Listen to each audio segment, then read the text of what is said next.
Who is to approach the court, who is to approach the court with clean hands? Complaint కదా clean ఉండాల్సింది.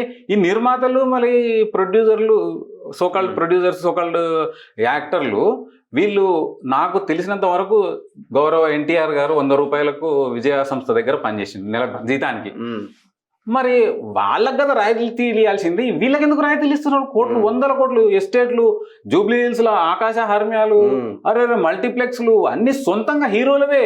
వేరే ఎవరిని బతకనిచ్చేటట్టు లేదు. హైదరాబాద్ లో ఎవడైనా మాల్ కడితే హీరో అన్న కట్టాలి. హీరో ప్రతి హీరోకి హైదరాబాద్ లో ఒక మాల్ ఉంది. మహేష్ బాబుకి ఒకటి ఉంది, రవితేజ నీతులు చెప్పాలంటే కనీసం వాళ్ళు పాటించాలి కదా.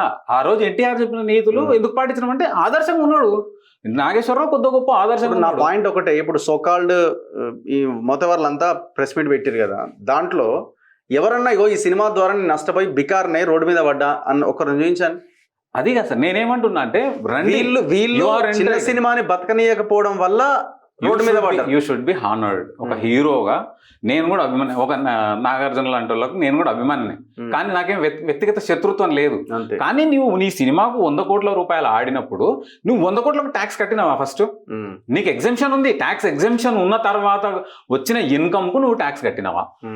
I'm asking Nagarjuna, Venkatesh, junior NTR, who ever they may be, నీ పర్సనల్ మొబైల్లో పైరేటెడ్ వర్షన్ ఉందా లేదా? అంతే. నీ పర్సనల్ కంప్యూటర్లో పైరేటెడ్ వర్షన్ ఉందా లేదా? అయినప్పుడు మరి వీళ్ళని ఎందుకు ఇంత విచిత్రంగా చూపించడం? నువ్వేదో దైవాంశ సంభూతుడైనట్టు, నువ్వు ఆకాశంలోకి వెళ్ళి ఊడిపడ్డట్టు, నీకు అమ్మనే లేనట్టు, డైరెక్ట్ పద్మనాభుని బొడ్డు నుంచి ఊడిపడినట్టు మాట్లాడడం ఎంతవరకు సమంజసం? నువ్వు అట్లా మాట్లాడాలి అంటే నువ్వు అట్లా ఉండాలి.